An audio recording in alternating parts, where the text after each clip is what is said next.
Thank you. Thank you all dear masters, thank you. तो ये जो एक्सपेंशन है, जो आज का हमारा टॉपिक है भ्रू चक्र, अ, इसको हम भ्रू चक्र आप सब क्या समझते होंगे? आप देखो कि आपके अंदर से क्या फीलिंग आती कि अगर भ्रू चक्र मेरा बैलेंस्ड है तो मैं किस तरह के काम करती होंगी ना।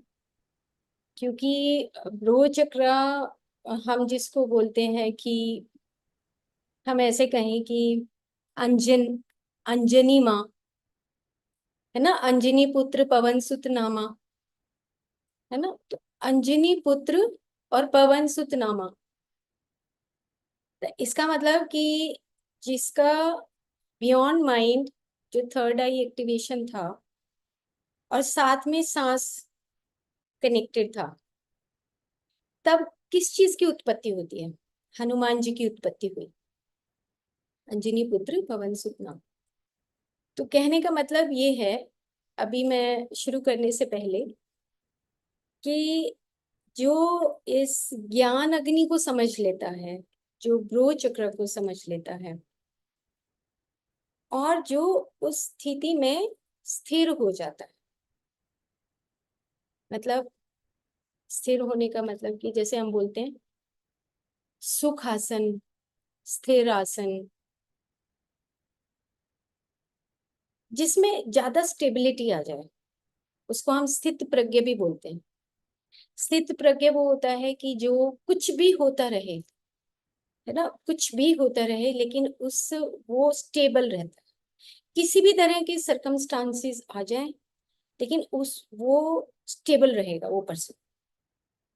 और जब हम ध्यान करते हैं तो हम सब मास्टर्स जो ध्यान करने के बाद धीरे धीरे जो पोर्टल्स खुलते हैं, और धीरे धीरे पोर्टल्स खुलने के बाद ये बात समझ आने लगती है कि हम धीरे धीरे ऊंची स्थिति में जा रहे हैं। नीचे से मूलाधार से लेके धीरे धीरे हम ऊंची स्थिति में जाएंगे।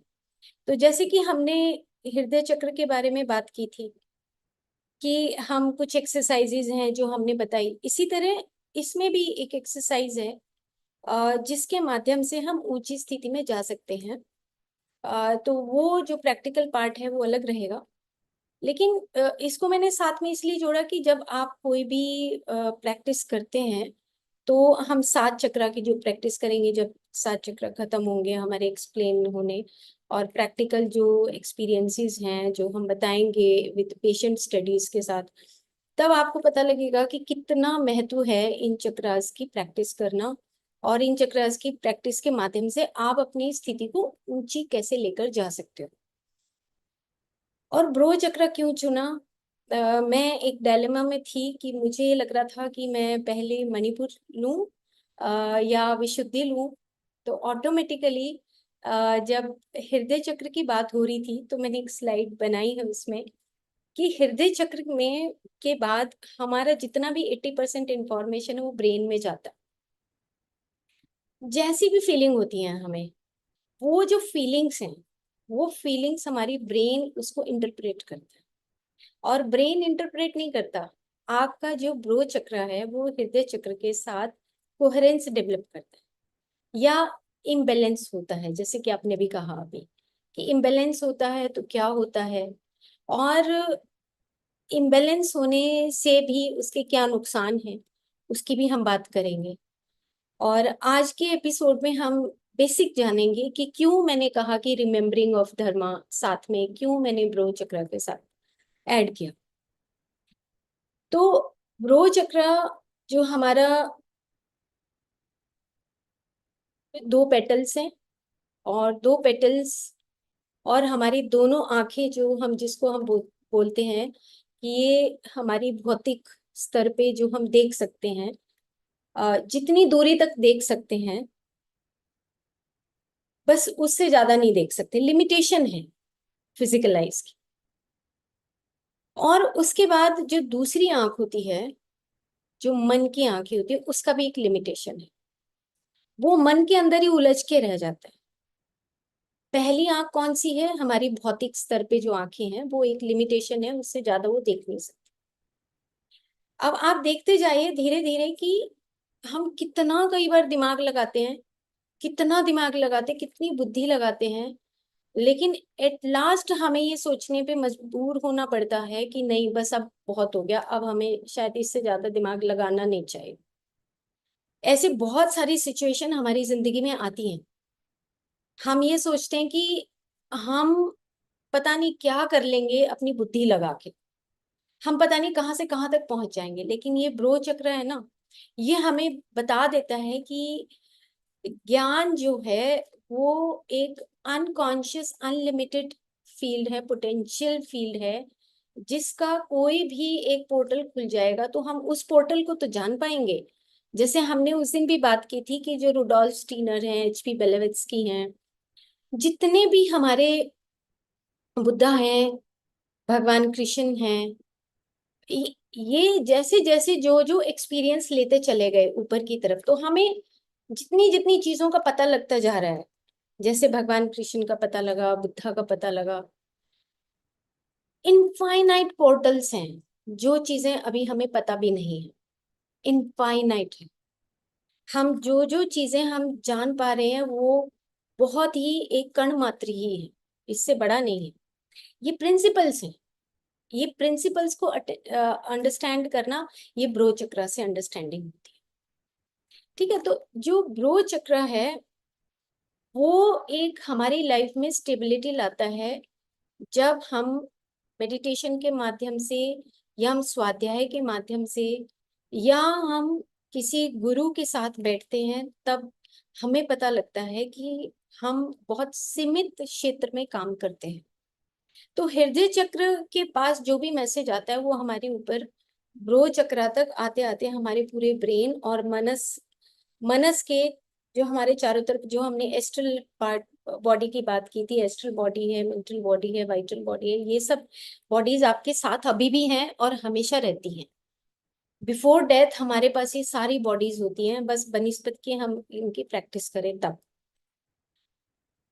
तो जो ब्रो चक्र है उसमें धीरे धीरे अंडरस्टैंडिंग करने वाली बात है कि दो हमारी फिजिकल आईज हो गई, एक हमारी मन की आंख हो गई, जो तीसरी आंख जिसको हम बोलते हैं वो हमारी ज्ञान चक्षु होता है। तो जो ज्ञान चक्षु होता है वही हमारा ब्रो चक्र माना जाता है। क्यों माना जाता है? क्योंकि जैसे ही आप मन से अपने उस लोअर माइंड से उस हायर माइंड की तरफ जाते हो, लोअर माइंड से हायर माइंड की तरफ जाते हो, मतलब कि झगड़ा हो रहा है, मान लो लोअर माइंड और हायर माइंड में क्या फर्क है। मान लो कि हमारे घर में कोई झगड़ा है या कोई बहस हो गई, धीरे धीरे हमारा लोअर माइंड एक बार तो बहस करेगा, झगड़ा करेगा, हम चिल्लाएंगे, उसको डांटेंगे, जिस तरीके से झगड़ा होता है एक दूसरे के साथ, हमारी कन्वर्सेशन होगी, बिगड़ भी जाएगी।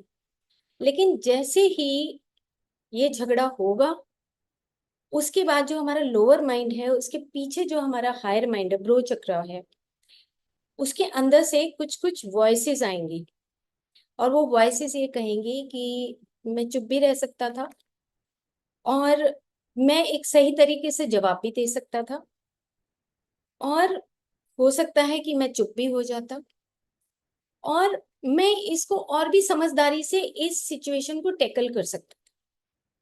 ये है हमारा upliftment of from lower mind to higher mind. ये अपलिफ्टमेंट है, जहां पे ब्रो चक्र हमारा ओपन होने लगता है, एक्सपैंड होने लगता है, काम करने लगता है। और जब हम काम करने लगते हैं ब्रो चक्र के साथ, तो हमारे अंदर धीरे धीरे वो पेशेंस, हमारे अंदर वो स्टेबिलिटी धीरे धीरे आने लगती है, और हमारा ज्ञान चक्षु ऑटोमेटिकली खुलने लगता है। जैसे मान लो फॉर एग्जाम्पल, आज मेरे पास एक स्टूडेंट आई, गायत्री नाम की, तो वो मेरे को कहने लगी कि मैम आप ये बताओ कि मैं ना जब ओपीडी में बैठती हूँ तो मेरे को वात पित्त कफ, या मैं कैसे प्रकृति को पहचानूं। तो मैंने उसको कहा कि मैं अभी 5 मिनट के बाद आपको जवाब देती हूँ, मैं एक बार खाना खा लूँ, क्योंकि एक मीटिंग थी तो फटाफट मैं मीटिंग से आई तो मैं खाना खाना चाहती हूँ। तो मैं कहा तुम भी खाना खाती हो तो ठीक है, नहीं तो तुम 5 मिनट के बाद। उसके बाद एक नेक्स्ट और मेरा शेड्यूल था, तो वो 5 मिनट के बाद आई और उसने मेरे से बहुत ही प्यार से पूछा कि आज आप मुझे जितना बता सकते हो बता। तो मैं अब वो बताना चाहती हूँ कि वो मेरे लिए वो किस प्रकृति की स्टूडेंट थी। क्या सत्व थी, क्या रजस थी, या तमस थी? क्योंकि यहाँ पे ब्रो चक्रा में हमारा सत्व, रज और तम तीनों चीजें प्रभावित होती। तो मैंने उसको कहा कि तू वेट कर, तू खुद बता कि तू सतुगुनी है, रजोगुनी है, या सत्व और रजोगुनी है, या रजो और तमोगुनी। आप डिसाइड करो, आप मुझे बताओ। तो वो नहीं बता पाई। तो मैंने कहा कि देखो मैंने तुम्हें कहा कि तुम यहाँ से 5 मिनट के बाद आओ, मैं खाना खा लेती हूँ, तो ये कौन सा गुण है? अब हमें अपने अंदर भी टेस्ट करना है कि ये कौन सा गुण है, कि ये सतुगुण है। अब वो मेरे पास कई दिन से आ रही है, तो ये रजोगुण है, क्योंकि उसको सीखने की इच्छा है, ये रजोगुण है। तो जब हमारा रोह चक्र एक्टिवेट होता है तो हमारे अंदर ऑटोमेटिकली धीरे धीरे एक्सपीरियंसेस के बेस पे हमारे अंदर स्टेबिलिटी आती है। ब्रो चक्र ऐसे एक्टिवेट नहीं होता। ब्रो चक्र एक्टिवेट होता है हमारे योगिक प्रैक्टिसेस करने से, हमारे स्वाध्याय से, और जो यम और नियम है इन दोनों के फॉलो करने से, धीरे धीरे फॉलो करने से, एकदम से नहीं होता। जैसे मैं बोलूं अस्ते और अपरिग्रह, आस्ते और अपरिग्रह इसी के अंदर आते हैं ब्रो चक्र में। अपरिग्रह होता है संग्रह ना करना। अब आप देखो, फॉलो करो, देखो आप कितनी चीजों का संग्रह करते हो। अगर आप संग्रह कर रहे हो तो फिर आप उस ज्ञान चक्षु तक नहीं पहुंचे। संग्रह करके मान लो आपके पास है और आप बांट नहीं रहे हो, तो भी ज्ञान चक्षु ओपन नहीं हो। प्रैक्टिकल बात है, बात अब इंफॉर्मेशन की नहीं है, बात ये भी नहीं है, ईगो की भी बात नहीं है। अब मुझे जो जो चीजें याद आती जा रही है मैं वो साथ के साथ बताती जा रही हूँ। अब मुझे साथ में एक और चीज क्लिक हुई कि जैसे रोह चक्र जब एक्टिवेट होने लगता है, किसी के पास ज्ञान आने लगता है, तो उसके पास ईगो भी आने लगता है। तमोगुनी के पास नहीं आएगा, और रजोगुनी के पास भी इतना नहीं आएगा जितना सतुगुनी के पास। सतुगुण में ईगो आने लगता है, उसको ये पता लगने लगता है कि मैं तो अब मेरे पास ज्ञान बढ़ता जा रहा है, तो ईगो डिस्टर्ब करता है। तो ब्रो चक्र इतना इंपॉर्टेंट है अंडरस्टैंड करना कि उसको हम बैलेंस कैसे करें। बैलेंसिंग बहुत इंपॉर्टेंट। जैसे ही ईगो आएगा उसके अंदर वो एक जो इगोइज्म है, वो इगोइज्म एक नेगेटिव जो सर्किट है वो डेवलप करना शुरू करेगा कि मेरे को ज्यादा पता है, उसको, मेरे सामने वाले को नहीं पता। तो ज्ञान जब आता है तो धीरे धीरे ईगो डेवलप होता है और वो दिखाई देता है, वो रिफ्लेक्ट होता है। वो ऑटोमेटिकली दूसरे व्यक्ति को समझ आता है कि इसके पास देखो ज्ञान है ना, और इसके पास, जैसे एग्जाम्पल ही देते हैं कि हमारे ही डिपार्टमेंट में मेरे पास जो है वो आयुर्वेदिक फार्मेकोलॉजी डिपार्टमेंट होता है, जिसमें हर्ब्स के ऊपर रिसर्चेस होती है। ओके, एक गायनी डिपार्टमेंट है, एक सर्जरी डिपार्टमेंट है, अब एक सिद्धांत डिपार्टमेंट है। जैसे कि एमए हिंदी हो गई, एमए इंग्लिश हो गई, एमए साइंस हो गई, एमए ज्योग्राफी हो गई। तो एमए हिंदी वाला आप लोगों को लगेगा कि बहुत वीक वाला पार्ट है, जबकि एमए हिंदी है वो एमए इंग्लिश है। आपको लगेगा कि हिंदी क्या, कुछ नहीं, एमए इंग्लिश ज्यादा इंपॉर्टेंट है ना ये। अब जो एमए इंग्लिश होगा उसके मन के अंदर वो ऑटोमेटिकली डेवलप हो जाएगा कि मेरे पास इंग्लिश का महत्व ज्यादा है और हिंदी वाले का कोई वैल्यू नहीं। ये ईगो है, ये ऑटोमेटिकली जिसका ब्रो चक्र धीरे धीरे वो एनर्जी बाहर डिप्लीट करता है, तो वो ऑटोमेटिकली जब ब्रो चक्र की एनर्जी लूज होती है तो बहुत सारे डिफेक्ट्स आते हैं, जैसे डिप्रेशन, स्ट्रेस, ये सारी चीजें ब्रो चक्र से हैं। ऐसे ही अगर मेरा डिपार्टमेंट है जिसमें मैं क्लिनिकली ना करके मैं हर्ब्स के ऊपर ही रिसर्च करती हूँ, लेकिन जो एक क्लिनिकल सब्जेक्ट वाला डॉक्टर है वो ये कहेगा कि हमारा ज्यादा इंपॉर्टेंट है क्योंकि हम क्लिनिकल करते हैं। ये सब जगह ये स्थिति ऐसे ही है। क्यों? क्योंकि वो सोचते हैं कि ये क्लिनिकल पार्ट ज्यादा इंपॉर्टेंट है। सिद्धांत वाला ये कहेगा क्यों भाई, मेरा इंपॉर्टेंट क्यों नहीं। द्रव्य वाला कहेगा कि हमारा तो और भी ज्यादा है क्योंकि बिना दवाइयों के तो चिकित्सा हो ही नहीं सकती। ये वो करेगा जिसको अभी उसका जो ब्रो चक्र है वो इम्बेलेंस है, ईगो आ चुका है जिसके पास। तो हम अब ये जानेंगे, मैंने स्लाइड तैयार की है कि किस तरीके से हम ब्रो चक्र को, उसकी जो थ्योरी है वो समझे, और साथ में रिमेम्बरिंग ऑफ धर्मा। धर्मा की डेफिनेशन, जो धर्म है उसकी डेफिनेशन आप अपने मन में इंटरप्रेट करके देखिए कि आप धर्म की क्या डेफिनेशन देंगे। तो जो भगवत गीता है उसमें, भगवत गीता में ये लिखा है कि एक जो योगी होता है, बहुत इंपॉर्टेंट बात है कि जो एक योगी होता है वो धर्म का पालन करता है। जो एक योगी होता है वो धर्म का पालन कर सकता है। पूरी भगवत गीता इसी चीज के ऊपर बेस्ड है। हर चैप्टर में भगवान कृष्ण अर्जुन को क्या बोलते हैं कि तुम योगी बनो। तुम योगी बनो तभी तुम अधर्म और धर्म के बीच का डिफरेंस करना सीख पाओ। तुम योगी बनो, हे हे अर्जुन, ना ऐसे बोलते हैं। इसका मतलब क्या हुआ कि उसका ब्रो चक्र ओपन नहीं था।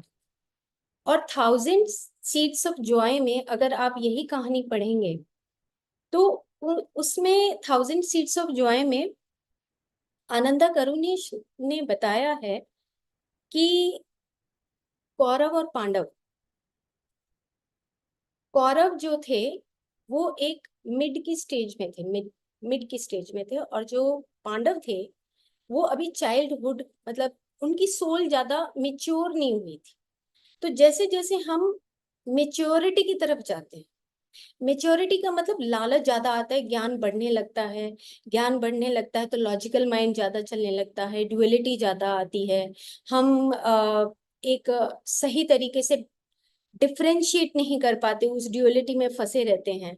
तो उन्होंने कहा कि वो एक चाइल्डहुड स्टेज में थे जो पांडव थे। मतलब चाइल्डहुड का मतलब इनोसेंसी थी, इनोसेंट थे वो। और जो कौरव थे वो मिड स्टेज में पहुंच चुके थे। अब इसको हम कैसे समझेंगे?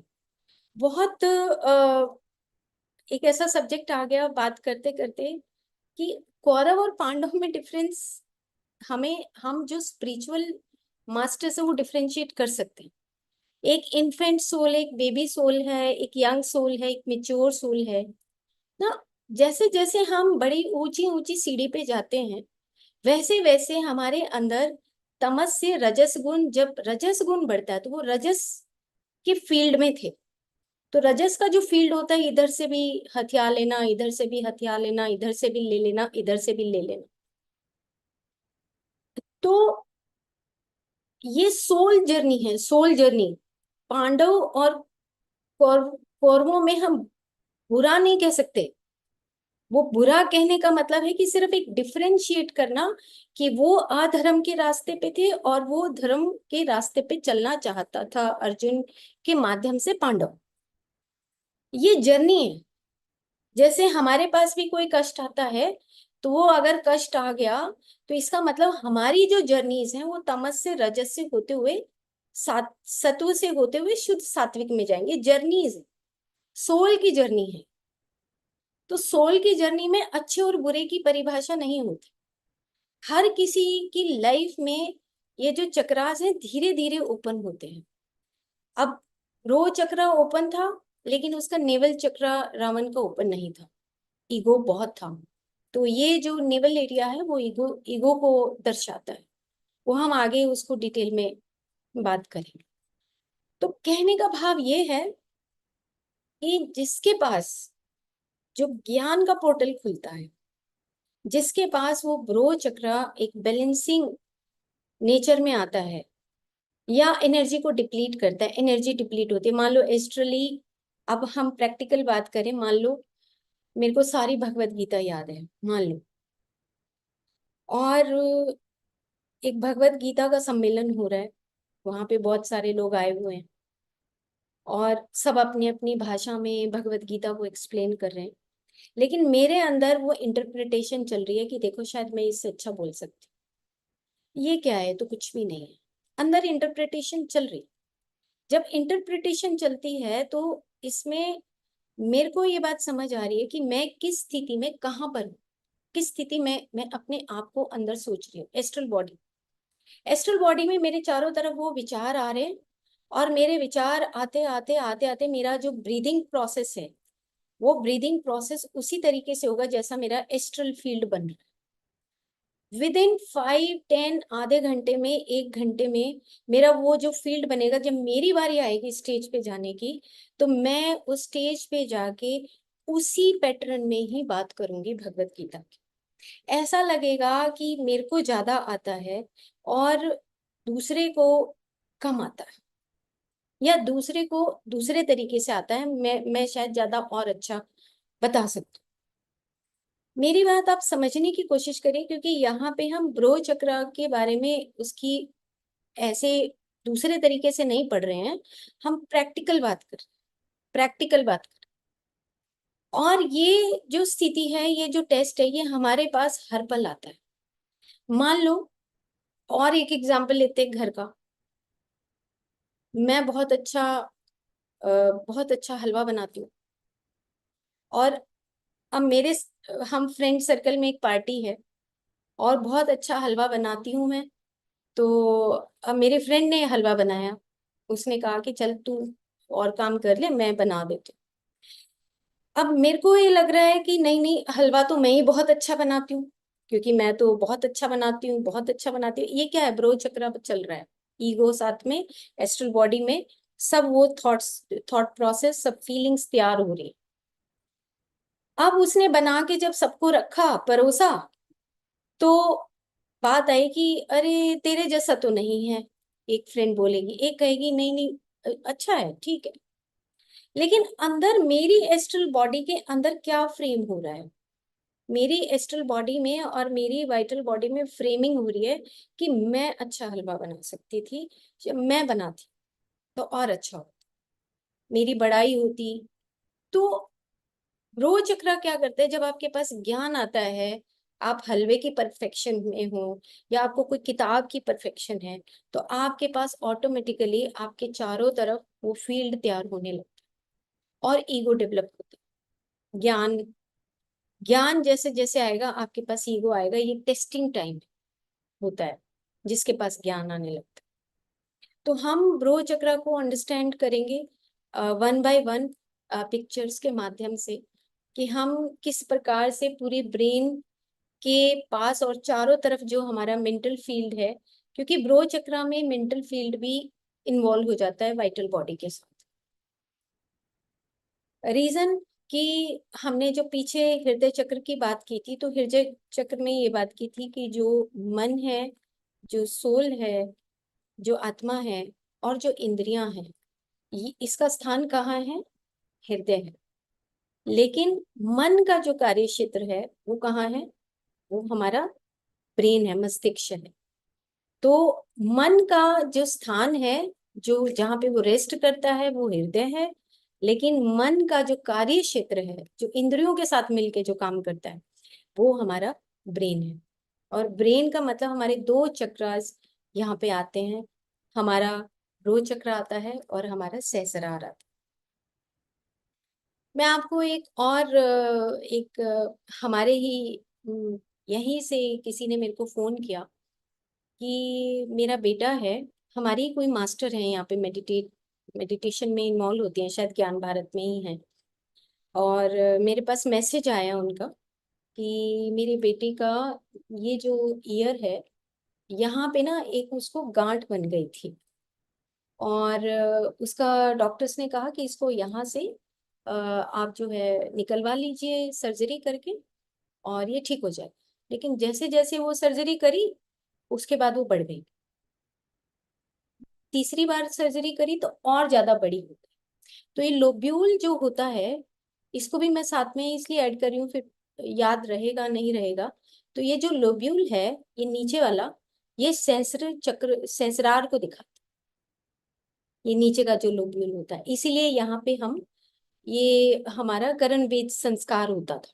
पहले करण वेद संस्कार होता था कि बच्चा जब 1-1.5 साल का होता है तो उसके बाद कान छिदवा दिए जाते थे, क्योंकि ताकि वो बैलेंसिंग ऑफ सहस्रार, तो उसका सहस्रार ज्यादा, उसका ओपन हो गया, थॉट प्रोसेस ज्यादा थे, उसका वर्किंग कंडीशन ऐसा था। तो अब हमने उसको बताया, सजेस्ट किया कि आपका जो सहस्रार है वो ओपन है, बहुत सारी एनर्जी उससे निकल रही है, और आपको फिर ऑयल अप्लाई करना है। शिरोपिचू उसको बताया, सजेस्ट किया। लेट अस सी कि देखते हैं क्या होता है। अभी रिसेंटली ही 1 हफ्ता की बात है, 1 हफ्ता पहले की बात। तो कहने का मतलब ये है कि हर एक चक्र का अपना इम्पोर्टेंस है, और बात वहीं पे आके रुक जाएगी जहां पर हम एक नॉलेज तो लेते हैं, इंफॉर्मेशन तो लेते हैं, लेकिन क्या हम प्रैक्टिकल लाइफ में उस चीज को निभा पाते हैं, नहीं निभा पाते। यही हमारी लर्निंग, यही लर्निंग है।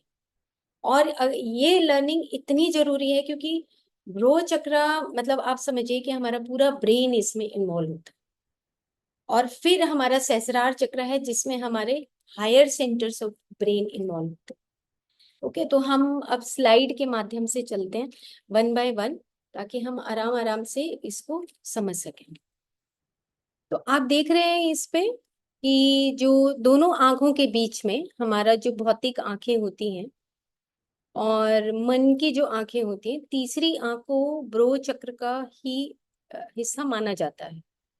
तो आप देख रहे हैं इसमें 2 पेटल्स हैं, और 2 पेटल्स इस बात का प्रतीक है कि हम अपने आप को बैलेंस कैसे रख पाए, स्थित प्रज्ञा की स्थिति में कैसे रख पाए अपने आप को। और ये जो दोनों पेटल्स हैं, ये श और ह को भी दर्शाती हैं। जैसे आप, हमने पहले दूसरे एपिसोड में बात की थी कि जब आप सांस अंदर भरते हैं तो किस चीज की आवाज आती है, स की आवाज आती है। और जब आप सांस को छोड़ते हैं, प्रैक्टिस करके देखिए साथ के साथ, जब आप सांस को छोड़ते हैं तो ह की आवाज आती है। स और ह की आवाज से श मिल मिलके बनता है, श बनता है।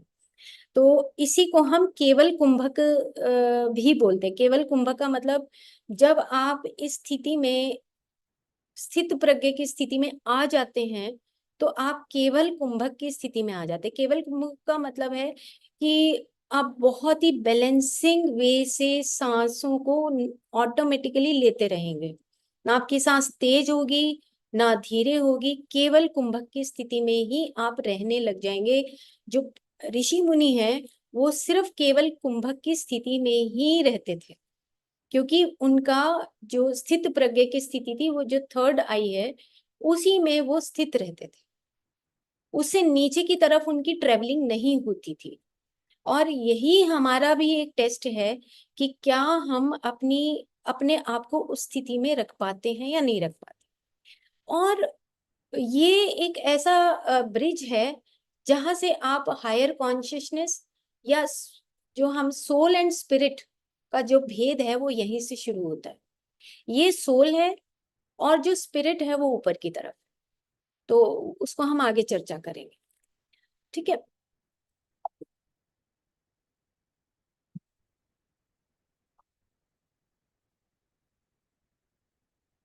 ये पार्ट बताने का मतलब सिंपल इतना है कि आपको एक एक रिवीजन के तौर पे, जो सबसे पहला आप शब्द देख रहे हैं, आदि, अनुपादका, और आत्मिक, निर्वाण, और बौद्धिक, इंट्यूशंस, और उसके बाद higher heaven, lower heaven, astral and physical.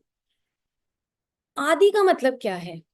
आदि का मतलब है कि जब हम नथिंगनेस में पहुंच जाएंगे, कुछ नहीं बचेगा, दोबारा से जन्म होना ही नहीं, हम कॉन्शियसनेस की स्टेट में ही रहेंगे। आदि का मतलब है कि जहां पर सिर्फ और सिर्फ चेतनता है, कुछ भी नहीं है।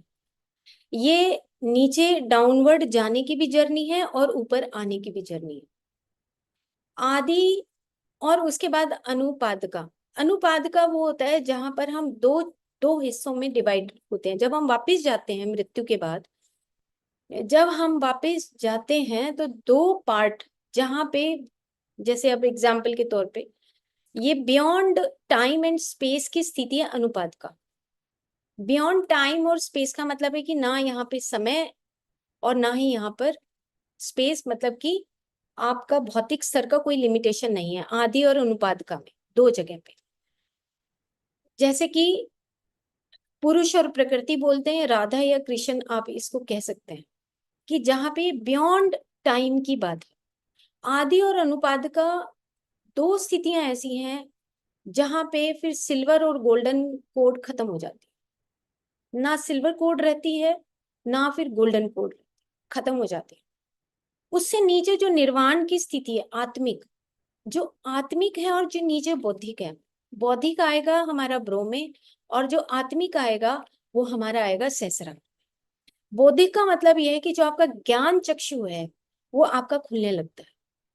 और ज्ञान चक्षु, जैसे कि नीता मैम आप बहुत सारे मास्टर्स की जर्नीज बताते हैं, आप एक्सप्लेन करते हैं, ये हमारा निर्वाण का क्षेत्र है, जहां पर जब हमारा ज्ञान चक्षु खुलता है, जब मास्टर्स ऑटोमेटिकली हमें आज्ञा देते हैं, ये आज्ञा चक्र है, आज्ञा देते हैं कि अब आप यहाँ इस स्थिति में है कि आप ये हमारी जो यूनिवर्सल जो जर्नीज हैं उसको आप आराम से दूसरे लोगों को बता सकते हैं।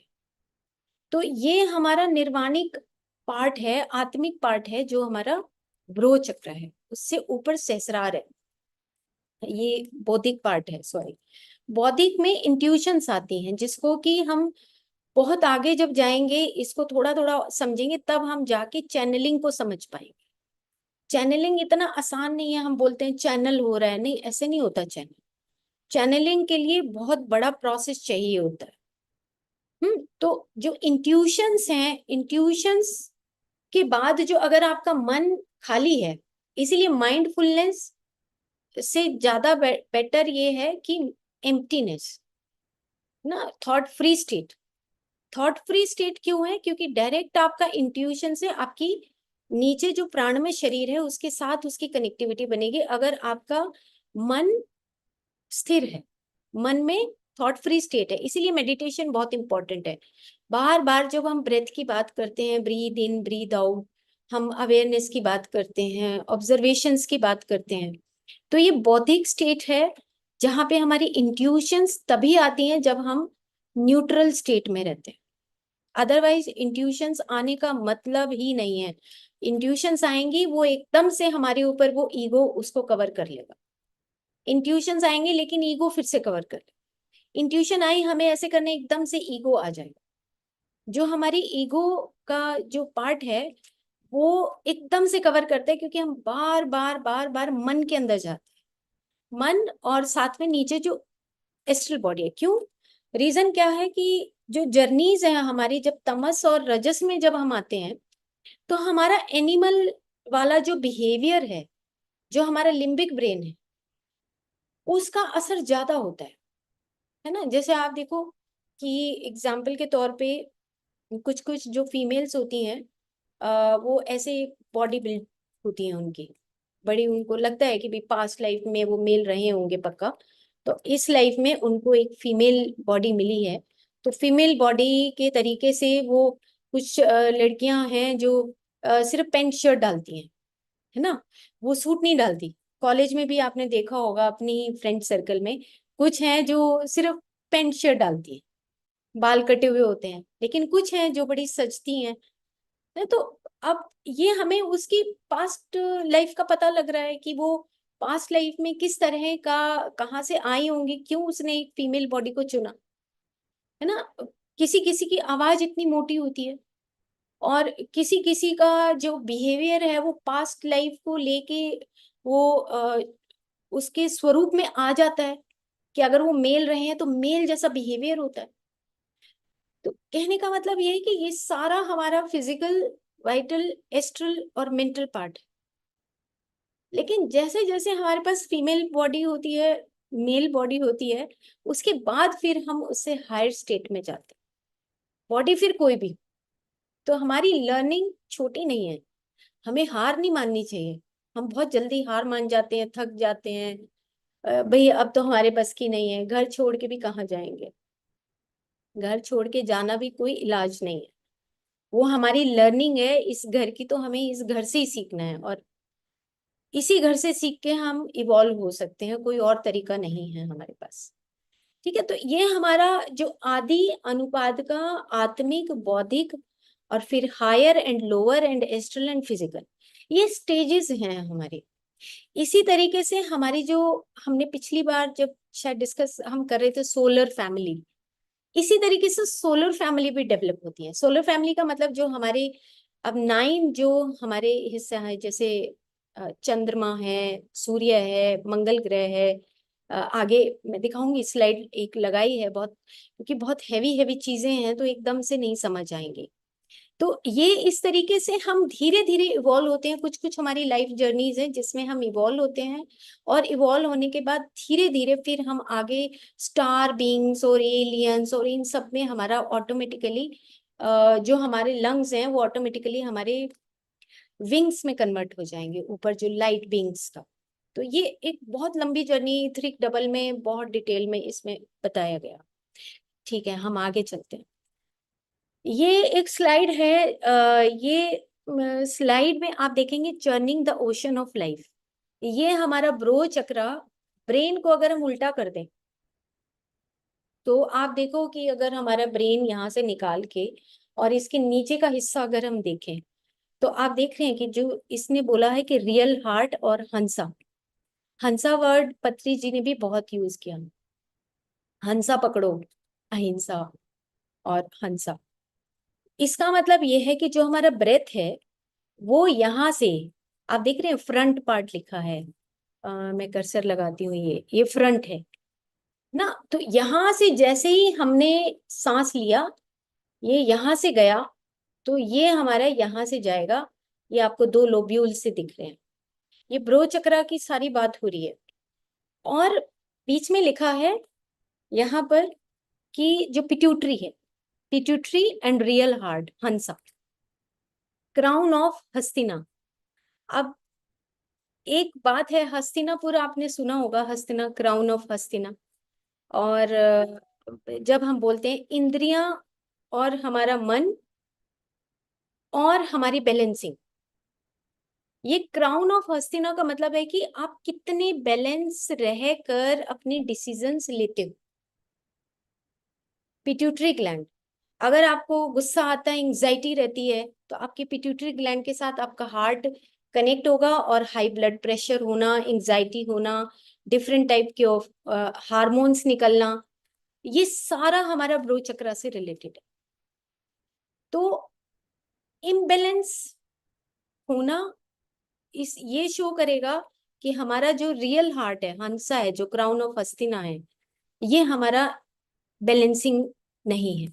ये जहाँ पे हमारे, आप देख रहे हैं पिट्यूटरी है, और पिट्यूटरी के नीचे अगर आप देखेंगे कूर्म नाड़ी है, कूर्म नाड़ी टॉर्टवाइस। कूर्म नाड़ी क्या होती है, टॉर्टवाइस क्या करता है, आपने देखा है कि सारे लिम्स को अंदर ले लेगा, जिसको हम प्रत्याहार बोलते हैं। यम नियम आसन प्राणायाम प्रत्याहार, स्पेसिफिकेशंस, क्या प्रत्याहार की आहार के अतिरिक्त आपको क्या चाहिए। आहार के अतिरिक्त आपको चाहिए कूर्म नाड़ी की तरह कि सब अपनी इंद्रियों को समेट लेना, सब चीजों को समेट लेना। ये हमारा सहस्रार जब ओपन होने लगता है, और जब हम सोल और स्पिरिट की कॉम्बिनेशन को करने लगते हैं, तब हमारी कूर्म नाड़ी एक्टिवेट होती है। मतलब हम अपनी इंद्रियों को, जैसे मान लो एग्जाम्पल के तौर पे कि सुबह उठना, सुबह हमने मान लो 5 बजे उठना है, 6 बजे उठना है, हमने अपनी ध्यान साधना करनी है। अब हमारी आंखें खुली, अंदर से आवाज आई कि नहीं नहीं और सो जाते हैं। इंद्रियों ने तो एक बार आपको मैसेज दे दिया कि और सोना है, लेकिन अगर हमारा रियल ब्रो चक्र एक्टिवेटेड है, बैलेंसिंग है, तो हम कहेंगे कि नहीं बहुत इंपॉर्टेंट है, उठना चाहिए। हम उठ के बैठेंगे क्योंकि सुबह का मुहूर्त है, रात्रि के चौथे पहर में इस मुहूर्त में हमें मेडिटेशन करना चाहिए। तो जब हम अपनी इंद्रियों को अपने अंदर समेट लेते हैं, प्रत्याहार, आहार के अतिरिक्त जो आपकी इंद्रियां जो आपसे डिमांड करवाती हैं, उसको सुकोड़ के और अपनी स्थित प्रज्ञ की स्थिति में रहना, ये ब्रो चक्र का मेन रोल रहता है। अब और भी और एग्जाम्पल लेते हैं, कि मान लो कि अब हमारी ऑफिस में कोई आता है और कोई फाइल निकालना चाहता है। फाइल कहता है कि हमें तो आज ही चाहिए, और मेरे को ये पता है कि इस फाइल को मैं बिना पढ़े साइन नहीं कर सकती। अगर मैं स्थित प्रज्ञ की स्थिति में नहीं हूं, तो मैं आनन फानन में एक प्रेशर के माध्यम से मैं साइन कर सकती हूँ। अगर मेरे को ये पता है कि कितना इम्पोर्टेंट है, अगर ये डिसीजन मेरी फाइल पे अगर होगा तो ये सब समाज के लिए होना है, तो मैं बहुत बैलेंसिंग तरीके से, अनबायस तरीके से उसको पढ़ के साइन करूँ। ये स्थित प्रज्ञ की स्थिति है जब आपके पास वो ज्ञान एक सही दिशा में जाता है। तो ये कुर्म नाड़ी जो इसमें दिखाई है, ये कुर्म नाड़ी, और उसके नीचे जो लिखा है पीनियल ग्लैंड, जो पीनियल ग्लैंड है उसका एक्टिवेशन होता है जब आप उस स्थित प्रज्ञ की स्थिति में आओगे। ऑटोमेटिकली आंख बंद करते हो तो पीनियल ग्लैंड का इतना अच्छा फंक्शन है, मतलब मैं कहती हूँ आप सब इतना बड़ा बड़ा काम कर रहे हैं ना, कि जो एक पीनियल ग्लैंड का मतलब ये है कि अगर हम अपनी आंखें बंद करते हैं आधा घंटा 40 मिनट मेडिटेशन के दौरान, मैं कहती हूँ इससे अच्छी चीज कोई जिंदगी में दुनिया में है ही नहीं। क्यों? क्योंकि हम डायरेक्टली हायर वर्ल्ड के साथ लिंकअप होते हैं, डायरेक्टली हायर वर्ल्ड के साथ। क्यों? एक ही ग्लैंड ऐसा है जो आंख बंद करने के बाद हमारा डीएमटी हार्मोन को रिलीज करता है। इट्स ए ग्रेट साइंस, इतनी बड़ी साइंस है ये, कि हम सिर्फ इतनी सी बात समझ लें कि भाई आंख बंद करके बैठना है। तो पीनियल ग्लैंड और पिट्यूटरी ग्लैंड, इन दोनों का जो रोल है, ब्रो चक्र और सहस्रार, इन दोनों का बहुत गहरा रिलेशनशिप है। साइड में देखो लिखा है हिरण्यगर्भ। हिरण्य होता है गोल्डन, फादर्स वूम बोला है, जो अनुपात का मैंने दिखाया वो हिरण्यगर्भ, फादर और सन का रिलेशनशिप बोला है। बाइबल ने बोला है कि पहले फादर आता है फिर सन आता है, यानी कि आदि और अनुपात का। तो ये गोल्डन एग बोला गया है, इसको हिरण्यगर्भ बोला गया है। कि जब आप बहुत बैलेंसिंग स्टेट में होते हो तो आप टाइम से परे ही चले जाते हो। इसलिए जो ऋषि मुनि है वो 200 साल, जैसे महाअवतार बाबा, तो महाअवतार बाबा का जो है ये वो हिरण्यगर्भ की स्थिति है। अब उनको और कुछ भी, क्योंकि उन्होंने उस चीज को साधा है, उन्होंने समझा है। अब उनका जो केवल कुंभक है, केवल कुंभक में ही वो स्थित है। तो हिरण्य गर्भ की ऐसी स्थिति आती है कि जहां पे आप उसी वोम में रहते हो, एक गोल्डन एक ऑरा में ही और एक फील्ड में ही रहते हो। तो अब नीचे की लाइन मैं पढ़ देती हूँ, क्योंकि बहुत इंपॉर्टेंट ये पिक्चर है। ये एक प्रियानंदा जी हैं, महाअवतार बाबा के ही डिसाइपल हैं। मैंने शायद पहले कुछ पिक्चर्स दिखाई थी। उन्हीं के जो डिसाइपल आज की डेट में परमहंस योगानंदा जी के बाद जो महाअवतार बाबा के बारे में बताते हैं और जो क्रिया योग बताते हैं, he is the one of out of that disciples. तो वो क्या कह रहे हैं कि churning the 7 oceans refers to the pouring of prana in each of the 7 chakras. वो ही कहते हैं कि अगर आपको अपने सारे ग्रह साधने हैं तो एक सांस के जरिए ही तुम साध सकते हो। वही उन्होंने क्रिया योग बताया कि जैसे ही आप एक सांस लोगे और छोड़ोगे, उसी में आपके ये 9 ग्रह आते हैं। आगे मैं पिक्चर दिखाई है। तो प्राण स्वरूपा, प्राण स्वरूप कौन है? जो देवता है, उनको देवता बोला गया है, जो हमेशा अपनी प्राण के साथ रहते हैं। वेयर एज द अपान स्वरूपा, अपान स्वरूपा वो होता है जो हम लोअर जो 3 चक्रास होते हैं उसमें अगर हम ज्यादा रहे, मटेरियलिज्म में ज्यादा रहे, ज्यादा मोह में रहे, राग में रहे, द्वेष में रहे, तो उनको बोला गया है कि ये असुर है। ठीक है? तो ये पिक्चर है पूरे ब्रेन में, जो ऊपर लोब्यूल्स हैं, और उसके बाद रियल हार्ट है, पिट्यूटरी है, पीनियल ग्लैंड है, और हमारा कूर्म नाड़ी है, ये सारा ब्रो और सहस्रार को दर्शाती है। ओके। और इसके साथ ये जो पिक्चर मैंने लगाई है, ये एक पिक्चर मैंने ली है कि जो हमारी हार्ट कॉन्शियस, इन्होंने कहा कि रियल हार्ट ये है, लेकिन हार्ट वाले क्या बोलते हैं कि हार्ट में लिटिल ब्रेन रहता है। तो ये रेसिप्रोकल है, हार्ट और ब्रेन का कोहेरेंस। ये जो कुर्म नाड़ी है, वो जब कुर्म नाड़ी का मतलब आप इतना समझिए कि जो हमारी इंद्रियों को, जब हम अपनी इंद्रियों को अपने वश में रखते, जरूरत है तो यूज करें, नहीं तो हम अंदर ही रहें, हम अपनी इंद्रियों को अपने समेट के ही रखें। अब ये पिक्चर भी वहीं से, उसी पुस्तक से ली है, सिंपल इतना समझाने के लिए कि ऊपर देखो अंजन लिखा है जहां पे मेरा कर्सर चल रहा है, प्रत्याहार सेंस विड्रॉवल, और उसके बाद सहस्रार समाधि। यानी कि अगर हम स्थित प्रज्ञ की स्थिति में रहते हैं और ज्ञान अग्नि दग्ध कर्माणि, ये तो इतना फेमस है भगवत गीता का, कि जब जैसे ही ज्ञान आपके पास आता है और आप अगर सही दिशा में चलते हैं, तो आपके सारे कर्मों को दग्ध कर देता है। किसी भी तरह के कर्म हो, शुभ अशुभ, सारे कर्मों को दग्ध करने के लिए ज्ञान अग्नि बहुत इंपॉर्टेंट है। आपकी थर्ड आई एक्टिवेट होना का मतलब ये नहीं होता जैसे हम नॉर्मली थर्ड आई एक्टिवेशन, नहीं नहीं नहीं, वो नहीं है थर्ड आई एक्टिवेशन। वो थर्ड आई एक्टिवेशन वो नहीं होता। थर्ड आई एक्टिवेशन होता है कि आप अपने 24 घंटे की जिंदगी में किस प्रकार से अपने उस एक्सपीरियंसेस के बेसिस पे, उस अपनी ज्ञान के बेसिस पे आप किस प्रकार से बिहेवियर करते हैं। प्रैक्टिकल बात है। जैसे कि कुंडलनी की बात की थी, कुंडलनी का मतलब होता है कि आप कितने अवेयर हो, कब कब कब जागिए, वो कब कब सोइए। कुंडलनी वो नहीं होती कि आपने प्राणायाम किया और कुंडलनी जाग गई, सुबह जाग गई और रात को सो गई, ऐसे नहीं होता।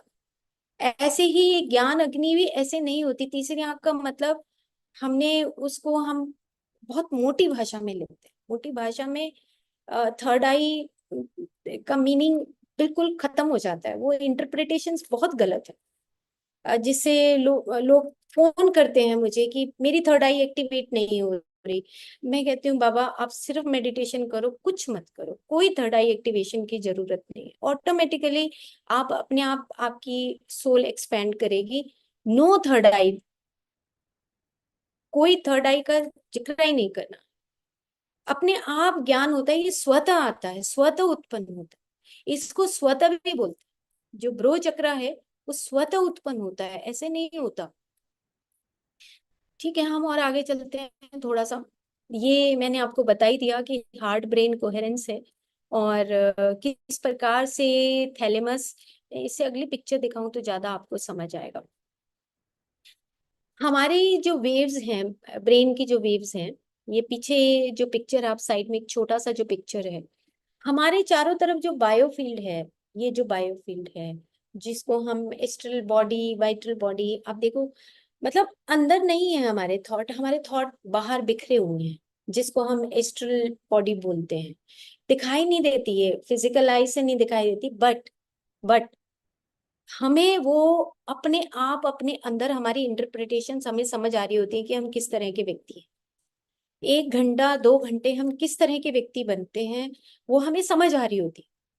और उसी के माध्यम से हमारा जो वेव्स हैं, वो हमारी वेव्स जो हैं, बीटा वेव्स हैं, अल्फा वेव है, थीटा वेव है, डेल्टा वेव है, किस प्रकार के जो वेव्स हैं, वो हमारे चारों तरफ, ये वेव्स का जो सर्कल बनता है उसी के अकॉर्डिंग हमारी ब्रीदिंग पैटर्न भी होता है। इसीलिए मेडिटेशन इंपॉर्टेंट है, इसीलिए ब्रीदिंग बहुत बहुत इंपॉर्टेंट है, इसलिए क्रिया योग इंपॉर्टेंट है, इसलिए आनापान सती मेडिटेशन इंपॉर्टेंट।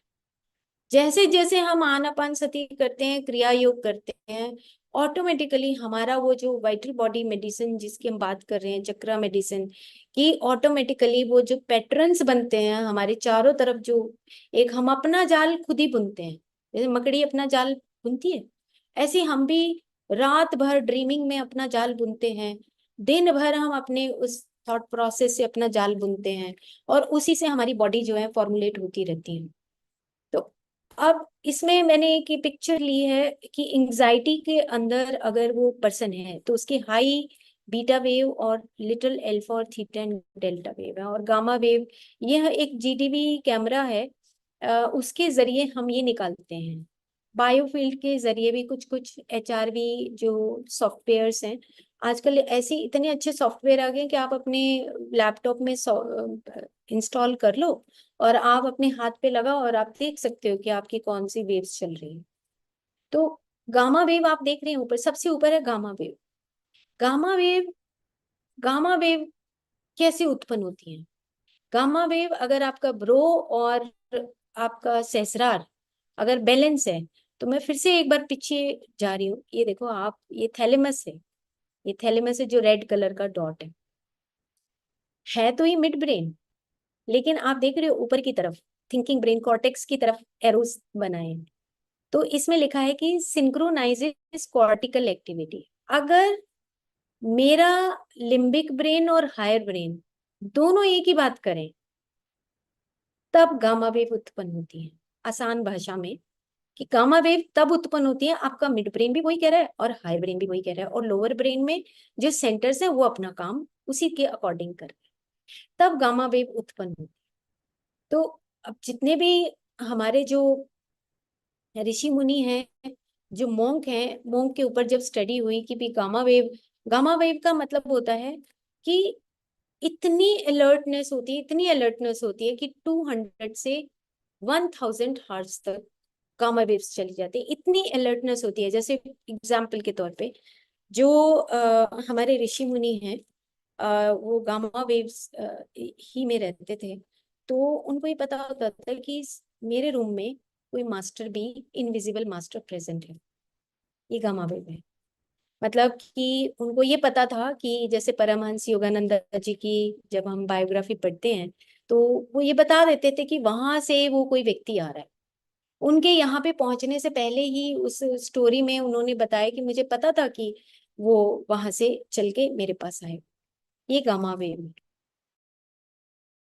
कि इतना ज्यादा एक्सपेंशन ऑफ कॉन्शियसनेस कि उससे उनको चारों तरफ का जो फील्ड है उससे उनको ये पता लग जाता था कि किस तरह की एक्टिविटीज होने वाली हैं, मतलब फ्यूचर प्रिडिक्शंस भी होती हैं इससे। ओके, तो ये गामा वेव है। तो हम गामा वेव कभी कभी हमारे हमारे जब हम मेडिटेशन करते हैं तो हम भी उसी स्थिति में होते हैं, अगर हम प्रैक्टिस करते हैं डेली तो ऑटोमेटिकली ये जनरेट होनी शुरू हो जाती है। ओके, तो गामा से नीचे बीटा वेव है। बीटा वेव सबसे ज्यादा जब हम बहुत फास्ट काम करते हैं, बहुत फास्ट जब काम करते हैं तो ऑटोमेटिकली बीटा वेव जनरेट होती हैं, बहुत फास्ट चलती हैं। और उससे नीचे फिर हमारी अल्फा वेव आती है, थीटा वेव आती है और डेल्टा वेव आती है। थीटा और डेल्टा में हम ड्रीमिंग और डीप स्लीप की स्टेट में चले जाते हैं। तो इस तरीके से हमारे चारों तरफ ये ब्रेन में ये वेव्स डेवलप होती रहती हैं। जितना आप शांत रहेंगे उतना ही आपकी डेल्टा वेव और गामा वेव ऑटोमेटिकली उत्पन्न होती रहेंगी। ओके जी, चलो इस दो श्लोक को करते हैं और फिर आगे हम नेक्स्ट एपिसोड में इसी से कंटिन्यू कर लेंगे। अब भगवत गीता क्या कहती है? भगवत गीता में ये लिखा है कि भगवान कृष्ण बोलते हैं कि हे अर्जुन, तुम ना सारे धर्मों को छोड़ के मेरी शरण में आ जाओ। अब मेरी शरण में आने का मतलब क्या है? मेरी शरण में आने का मतलब ये है, जो पहला श्लोक है वह 18वें अध्याय का है। और अब अभी तक देखो 18वें अध्याय तक उसको क्लैरिटी नहीं हुई थी, मतलब 12वें से लेके और 18वें अध्याय तक कुछ कुछ उसको समझ आने लगा था कि मुझे योगी बनना ही पड़ेगा अगर मैं धर्म और अधर्म के बीच को पहचानना चाहता हूँ। तो अब भगवान कृष्ण कह रहे हैं कि भाई सारे धर्मों को छोड़ के तुम मेरी शरण में हो। शरण का मतलब क्या है? अब हमें साइंटिफिकली जानने की जरूरत है। शरण का मतलब ये होता है कि आप सरेंडर कर रहे हो अपने आप को। जो आपके पास इंद्रियों का ज्ञान है, जो आपके पास बुद्धि का ज्ञान है, जो आपके पास मन का ज्ञान है, जो आपके पास सेंसेस का, जो आपने आंखों से देख के सीखा है, ये सारे ज्ञान छोड़ के तुम सरेंडर कर दो। सरेंडर करने का मतलब ये हुआ कि जब आप सब कुछ छोड़ देते हो, जैसे विशुद्ध प्रेम में हम बोलते हैं जोई जोई प्यारो करे सोई मोई भाव। जैसे जैसे वो कर रहा है वही मुझे भा रहा है ना। तो जब हम सरेंडर कर देते हैं सब चीजें अपनी ज्ञान बुद्धि को, तब भगवान श्री कृष्ण क्या बोलते हैं कि तब मैं तुम्हारे पास आता हूँ। भगवान श्री कृष्ण कौन है? एक कॉन्शियसनेस है। कॉन्शियसनेस का मतलब जो आपके चारों तरफ ही है, और वो ऑटोमेटिकली कॉन्शियसनेस का पोर्टल खुलता है, और आप वो चीज जो लेना चाहते हो वो चीज आपको मिल जाती है, क्योंकि आप सरेंडर कर चुके हो। आपकी ना इंद्रियां बची हैं, ना वृत्तियां बची हैं, ना आपका मन बचा है, कुछ भी नहीं बचा, ना शरीर बचा, सब आपने सरेंडर कर दिया। तो ये एक प्रैक्टिस है, ये हमने पीएचडी के दौरान भी सीखी कि जैसे एक पत्ता टूटता है और ऊपर टूटता टूटता नीचे धरती पे आ जाता है वो, तो सेम इसी तरीके से हमें एक ये प्रैक्टिस ब्रो चक्रा की है कि आप आंख बंद करके और सिर्फ अपने आप को सोचो कि मैं, इंद्रियां नहीं है मेरे पास, वो निकाल दी हैं, बाहर रखी हैं, और मेरा मन भी नहीं है, वो भी बाहर रखा है, मेरा शरीर भी अब बाहर रखा है, जो मेरी वृत्तियां हैं जो मैंने इकट्ठा कर रखा था वो भी बाहर रखा है, और अब मेरे पास सिर्फ क्या बचा, मेरे पास एक आत्मा बची, बस मैं उसी में निवास कर रहा हूँ। ये स्थित प्रज्ञ की एक प्रैक्टिस है। इसको आप प्रैक्टिस को करके देखिए, आपको बहुत अच्छा लगेगा, आपका बोझ हल्का हो जाएगा। तो इस प्रैक्टिस, और ये जो श्लोक है इसमें वो यही कह रहे हैं कि तुम सब तरह के धर्मों को छोड़ दो। धर्म बिना योगी बने धर्म समझ नहीं आ सकता। योगी बनने का मतलब है कि आप उन सब चीजों को समझ चुके हैं, ब्रह्मांड के उन सत्य को समझ चुके हो। योगी का मतलब होता है फिर आपकी जो बायसनेस है वो उत्पन्न होती ही नहीं। आप ज्ञान से ऊपर की स्थिति में, ज्ञानी से ऊपर की जो स्थिति होती है वो योगी की स्थिति, जहाँ पे आप फिर एग्जाम्पल के तौर पे, जैसे कि अगर आपका एक बच्चा है और आपके घर में 10 बच्चे आ गए, तो आप भेद नहीं करो। आपके घर में 10 बिस्किट के पैकेट रखे हैं और कोई गेस्ट आ गया तो आप भेद नहीं करो। ये योगी की स्थिति है। वो कहते हैं धर्म का पालन वही कर सकता है जो एक योगी होता है। तो योगी बनने के लिए हमें ध्यान करना, अपनी ब्रीथ टेक्निक को सीखना, योगिक प्रैक्टिसेस को सीखना, ये सब चीजें बहुत इंपॉर्टेंट है। तभी हम, और उसके साथ एक चीज और बोला कि ये भी सब कृपा से मिलता है। कृपा से मतलब, कृपा का भी मतलब समझना पड़ेगा हमें। कृपा का मतलब होता है कि हम जो स्पिरिचुअल प्रिंसिपल्स हैं उसमें एक प्रिंसिपल है योग के साथ रहना। योग के साथ रहने का मतलब, कृपा का मतलब जब आप जैसे हम और आप आपस में मिलके आप सबको कुछ कुछ बताते हैं और आप भी हमें कुछ कुछ बताते हैं, तो हमारे ज्ञान की वृद्धि होती है। और एक कॉमन पर्सन से हटके हैं हम लोग, जो एक आम दुनिया जैसा अपना जीवन जी रही है उससे हम बिल्कुल अलग हैं। तो जब हम उससे हटके हम एक ऐसे रास्ते पर चल पड़े जहाँ पे एक अज्ञानी से एक ज्ञानी की तरफ, और उसके बाद फिर हम एक योगी के रास्ते पे चलते हैं, और उसके बाद विशुद्ध प्रेम पे चलते हैं, तो ये एक ऐसा रास्ता है जिससे हम अपने आप ही, वो कृपा होने लगती है, यानी कि वो पोर्टल खुल जाता है, वो कॉन्शियसनेस का पोर्टल खुलता है। कृपा तभी होती है जब हम उस रास्ते पे चलें, हम उस स्पिरिचुअलिटी के प्रिंसिपल्स को सीखें, तब। अदरवाइज कितना ही हम ढोल पीटते रहें, कुछ होने वाला नहीं। वो हमें प्रैक्टिकली अपनी लाइफ में अनुभव करना ही पड़ेगा। नीचे का जो श्लोक है उसमें देखो, सबसे नीचे एक वर्ड लिखा है योग क्षेम। बहुत मेरा सबसे फेवरेट श्लोक है, क्योंकि योग क्षेम आत्मवान, नीचे जो वर्ड लिखा है, योग क्षेम का मतलब ये होता है कि जब तुम मेरी शरण में आ जाते हो, वो कहते हैं कि अब, क्योंकि अर्जुन ये कहते रहे कि भाई मेरे रिश्तेदारों का क्या होगा, अब ऐसे कैसे होगा, मैं उनको मार दूंगा तो क्या होगा। तो अब देखो, भगवत गीता के दूसरे अध्याय का 45वां श्लोक है ये। तो उन्होंने कहा कि तू उसकी चिंता मत कर, योग क्षेम, योगक्षेम का मतलब कि जो भी तेरी एक्टिविटीज है, तू मेरी शरण में आ, और सारे काम मेरे हैं, तू मेरी शरण में आ जा। मेरी शरण का मतलब कि आप अपने आप को सरेंडर कर दो, अपने आप को सरेंडर करना। मेरी शरण में आने का मतलब बहुत गहरे मीनिंग है, मतलब कि जब आप हमेशा उस हायर सेल्फ के साथ रहते हो, इसका मतलब ये है। मेरी शरण का मतलब क्या हुआ कि आप जिस घर में, उसमें श्लोक में ही है इसमें, कि जिस घर में जो खाना बनता है वो प्रसाद के तौर पे बनता है, और वो प्रसाद खुद ना खा के पहले दूसरों को दिया जाता है, तो वो महाप्रसाद बोला गया।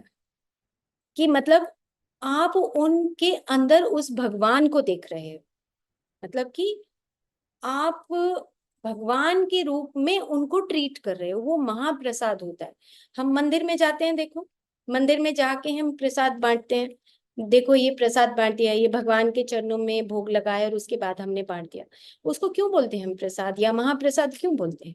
क्योंकि हम ना खा के हम दूसरों को थोड़ा थोड़ा बांट रहे हैं, क्योंकि सबके अंदर वो ही आत्म तत्व है जो मेरे अंदर है। तो जहां पे इस तरह की बातें होती हैं जिस घर में, वहां पर भगवान निवास करने लगते हैं। ये इस श्लोक का मतलब है कि योग क्षेम वो होता है जहां पे आप भगवान के चरणों में सरेंडर करते हो, अपने आप को सरेंडर करते हो। वहां पे वो ये कहते हैं कि योग क्षेम, योग क्षेम का मतलब है कि फिर जो तेरी एक्टिव, क्षेम का मतलब होता है कि जो फिजिकल एक्टिविटीज, ये सारे काम मेरे हैं, ये मैं करूंगा, भगवान कृष्ण बोलते हैं। अब इसको थोड़ा मतलब साइंटिफिकली आप ये समझिए कि आप जब आप सरेंडर नहीं करते हो, आप सोचते हो मैं कर रहा हूं, मैं ही करने वाला हूं, जब वो ईगो का भाव आता है तो फिर आपके काम संपन्न नहीं होते। ये मतलब है।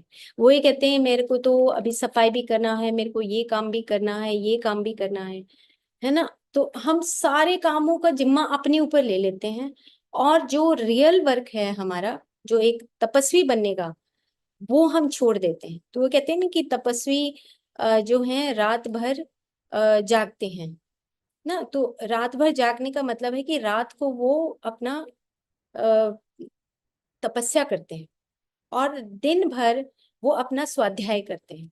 लेकिन हम दिन भर क्या करते हैं? दिन भर अपने रोजमर्रा की जिंदगी के काम करते हैं, उसी में टाइम पास करते हैं, और उसके बाद रात को सो जाते हैं। तो एक तपस्वी में और एक आम साधारण व्यक्ति की जिंदगी में इतना फर्क है, क्योंकि हम योग क्षेम में ही पड़े रहते हैं। तो वो ही भगवान कृष्ण ये कहना चाह रहे हैं कि भाई तुम ये योग क्षेम वाले काम, कि उनका क्या होगा, उनका क्या होगा, इसको छोड़ दो और तुम योगी बनने का आगे काम शुरू करो। योगी, योगी बनो, तुम जानो कि तुम कैसे योगी बन सकते हो, तभी तुम धर्म की स्थापना कर सकते हो। तो थैंक यू।